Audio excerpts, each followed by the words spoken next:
Pak Anies tidak mau membahas tentang pertemuannya dengan Pak Jokowi. Kenapa? Kita lihat video ini. Kemarin pertemuan dengan Pak Jokowi dari sama Pak Surya Paloh itu membahasnya kan. Saya mau teruskan dulu, Saya ingin sampaikan terima kasih kepada seluruh relawan tim hukum yang sedang bekerja. Teruskan bekerja. Perjalanan kita masih panjang. Bagi Pak Anies kemarin pertemuan dengan Pak Jokowi dari sama Pak Surya Paloh itu membahasnya kan. Saya mau teruskan dulu, Saya ingin sampaikan terima kasih kepada seluruh relawan tim hukum yang sedang bekerja. Teruskan bekerja. Perjalanan kita masih panjang. Pak Anies dan Cak Imin menemui Pak Jokowi untuk melaporkan kecurangan dalam pemilu.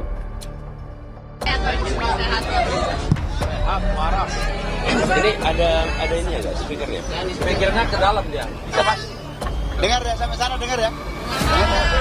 Baik kawan-kawan, terima kasih atas kehadirannya. Alhamdulillah hari ini kami tim hukum nasional Amin melaporkan semua kegiatan-kegiatan tim hukum nasional Amin, baik itu yang di pusat maupun di daerah, kepada presiden kami dan wakil presiden kami.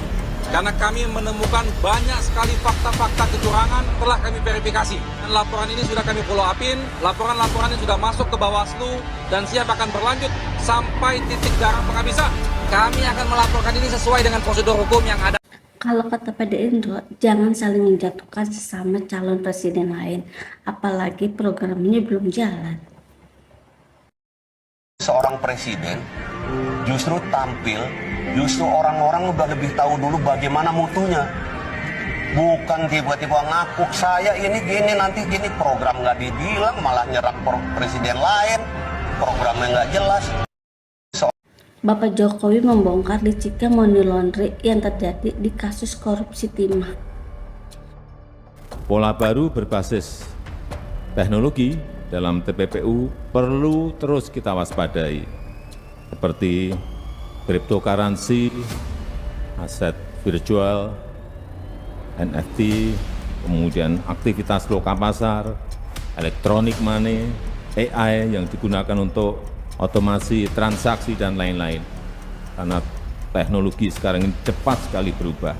Bahkan data Crypto Crime Report menemukan ada indikasi pencucian uang melalui aset kripto ini sebesar 8,6 miliar US dollar di tahun 2022. Ini artinya pelaku TPPU terus-menerus mencari cara-cara baru. Ini cuplikan video yang mengatakan Ferdi Sambo tidak ada di penjara. Sambo bilangnya di lapas Salemba kan? Dia tidak pernah ditahan di lapas Salemba, Pak. Namanya doang di situ. Saya kan di lapas Salemba, Pak. Saya ini di lapas Salemba bebas, Pak. Mohon maaf. Saya sama Edward dan sama yang tipikor lain bebas. Mau jalan-jalan kemana, mau sampai jalan ke kantor depan, kantor 1, kantor 2, kantor 3, nggak ada yang berani negor kami, Pak. Itu si Sambo itu tidak pernah tidur di dalam penjara, Pak. Jadi di dalam lapas Salemba, di kantor KPLP di atas. Gedung ruang ada AC, namanya doang di situ. Kagak ada di situ, Pak. Cuma biar dapat namanya, role-nya aja, biar dapat ininya. Saya tahu semua, Pak. 4 Menteri Jokowi sudah menjadi saksi di MK dalam sengketa Pilpres 2024. Hadir di persidangan dari Kementerian Koordinator Bidang Pembangunan Manusia dan Kebudayaan, kemudian Menteri Koordinator Bidang Perekonomian, 3 Menteri Keuangan dan Menteri Sosial, beserta tim masing-masing. Dapat diperkenalkan Bapak dan Ibu. Untuk Pak Menko PMK dulu. Yang mulia, nama saya Muhajir Effendi, Menteri Koordinator Bidang Pembangunan Manusia dan Kebudayaan. Terima kasih. Timnya ada Bapak? Kami perkenalkan tim kami, ini bukan tim tapi yang diundang. Pertama, Menko Ekonomi, Bapak Erlangga Hartarto. Kemudian Ibu Sri Mulyani, Menteri Keuangan. Dan yang terakhir Ibu Risma adalah Menteri Sosial. Terima kasih. Baik. Pengacara Amin lebih memilih walkout saat Budi Hairi memberikan keterangan. Ya, majelis, karena tadi saya merasa keberatan, saya izin untuk mengundurkan diri ketika rekan saya Profesor Haris akan memberikan penjelasan. Nanti saya akan masuk lagi di saksi ahli yang lainnya. Silakan. Sebagai konsistensi dari sikap saya. Terima kasih. Ya. Majelis yang mulia, saya kira sebelum Saudara Bambang Wijayanto meninggalkan tempat, Sudah nggak apa-apa Pak Edi, itu kan haknya beliau juga. Ya, saya kira saya berhak untuk tidak terjadi karakter assassination karena begitu dikatakan oleh Saudara Bambang hari ini pemberitaan dengan seketika mempersoalkan keberadaan saya. Saya hanya ingin mengatakan secara cuma 30 detik bahwa pemberitaan yang disampaikan oleh Saudara Bambang itu tidak disampaikan secara utuh. Pada saat itu, Ali Fikri juru bicara mengatakan akan menerbitkan sprindik umum dengan melihat perkembangan. Bapak Jokowi menolak untuk berkomentar masalah sidang MK.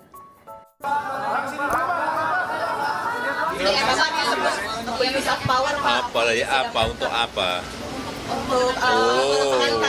Saya tidak mau berkomentar yang berkaitan dengan MK. Ya. Ini pernyataan KPU untuk tetap pertahankan hasil Pilpres 2024. Yang ingin kami sampaikan bahwa sebagaimana di Undang-Undang Dasar kita pasal 6A itu ditentukan bahwa pasangan calon presiden wakil presiden untuk dapat dinyatakan sebagai pemenang pemilu presiden itu harus memperoleh suara minimal, ada 3 kategori ya, suaranya adalah lebih dari 50% suara sah nasional. Kemudian yang kedua, menangnya itu harus persebarannya lebih dari separuh jumlah provinsi di Indonesia, dan di setiap provinsi menangnya minimal 20% suara. Artinya apa? Penentu terpilihnya pasangan calon presiden wakil presiden adalah perolehan suara. Ibu Mega tunduk pada presiden karena Ibu Mega adalah orang yang taat hukum. Ngapain saya nekanin presiden? Loh, itu yang harus bisa dibedakan loh. Saya ini orang taat aturan. Nah, kalau ditanya, lah kan mungkin aja Pak Jokowi kan yang dipilih ibu. Loh iyalah. Tapi kan juga yang memilih rakyat Indonesia setelah dilantik itu. Ya saya hormati sebagai presiden saya. Jadi kalau dibilang neken, saya mau nyari cara nekennya gimana? Ya Pak Jokowi nanti ngomong sama saya. Ini udah lihat di pasukannya aja kayak gitu. Saksi ahli Prabowo membantah pemenangan Prabowo itu dikarenakan bansos. Kalau Sumatera Barat dan Aceh dianggap tidak memilih pasangan 02 atau memenangkan pasangan nomor 1 misalnya karena ketertarikan dengan tokoh, bisa juga 36 provinsi yang lain juga sama. Mereka memilih karena ketertarikan terhadap tokoh, cuman tokoh yang dipilih beda. Karena kalau kesimpulannya, professional judgment-nya adalah Sumatera Barat dan Aceh memilih karena ketertarikan terhadap tokoh, lalu 36 provinsi lainnya memilih karena bansos, itu menghina rakyat di 36 provinsi lainnya. Itu kecerobohan kedua menurut saya. Saya sebagai pollster, berdasarkan pengalaman praktis saya, mungkin next slide, tidak pernah menguji antara bansos dengan keterpilihan petahana. Karena menurut pengalaman kami, selama 18 tahun memang tidak ada hubungannya. Karena kalau ada hubungannya, Pak Jokowi tidak bisa mengalahkan Foke. Kalau ada hubungannya, Pak Ganjar nggak bisa ngalahin Bibit. Kalau itu ada hubungannya, ya Ibu Kofifa nggak bisa ngalahin Saifullah Yusuf. Saksi 03 membawa bukti beras bergambarkan Prabowo dan Gibran saat sidang di MK. Mereka pun dapat juga begini Pak. Iya. Pak coba begini. Pukul 15 saya beristirahat siang di rumah saya. Ada orang datang mengucapkan Assalamualaikum. Ternyata Kepling lingkungan 1 Pak. Kepala. Yang bernama Supriyadi menyatakan ini ada beras bansos, tapi nanti untuk 02. Jangan lupa nanti untuk 02. Ibu Risma emosi ketika dicecar oleh DPRD masalah bansos. Kan itu kan jadi gini kan, di anggaran itu ada namanya anggaran besar itu ada Menteri Keuangan. Tahu, Pak. Anggaran besarnya itu di Menteri Keuangan itu apa namanya pusat anggaran. Masa ibu baru awal sudah ada uang gitu? Pak. Ada Pak. Ya makanya saya beda. Tanggal berapa Menteri Keuangan mengirim ke ibu? Kok ngirim saya? Kan anggaran ya, Pak, yang harus diklarifikasi itu anggaran itu langsung dari kas negara ke penerima bantuan gitu, ke bank penyalur. bank penyalur langsung, jadi tidak melalui Jadi enggak, Kemensos. kami itu Pak megang uang besar itu seperti akuarium, ikan dalam kita bisa lihat nggak bisa pegang. Karena uang itu langsung ke KPM Pak, bukan lewat kami uangnya. Ya makanya di sini ada. Ini alasan kenapa Pak Jokowi dengan terpaksa harus mencalonkan Mas Gibran menjadi cawapres. Jadi kalau banyak orang menuduh Pak Jokowi cawe-cawe di MK, saya nggak percaya. Karena Pak Jokowi konsisten kok sampai di akhir itu nggak mau mengizinkan. Nah, Pak Jokowi mengizinkan itu ketika Pak Jokowi di Shanghai, Ganjar diputuskan bersama Pak Mahfud, ruang itu sudah tertutup. Karena ruang sudah tertutup, nggak ada pilihan lain buat Pak Jokowi. Untuk menyatukan simbol pembelahan, yaitu Prabowo dan Pak Jokowi itu adalah pada putranya. Pilihan pahit itu dia ambil dan dia tahu konsekuensinya. Dia akan dimarahi banyak orang, dia akan dikritik banyak orang, bahkan dari orang-orang yang mengagumi dia.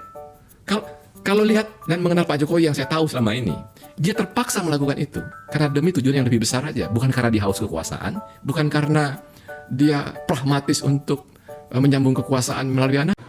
Pengacara beredar berita Bapak Jokowi membayar utang negara sebesar 7.000 triliun yang dibacakan oleh Ibu Menteri Keuangan Ibu Sri Mulyani. Ternyata itu berita hoax.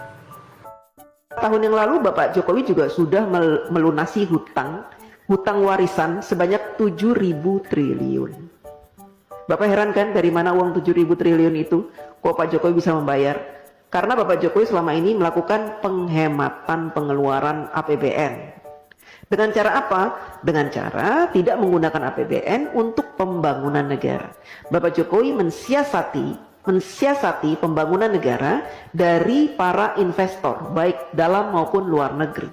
Sehingga APBN-nya utuh, tidak diutak-atik. APBN yang ada khusus digunakan untuk kepentingan rakyat seperti subsidi, kemudian bansos, BLT, PKH dan sebagainya itu Pak. Ya, Bapak harus tahu. Beberapa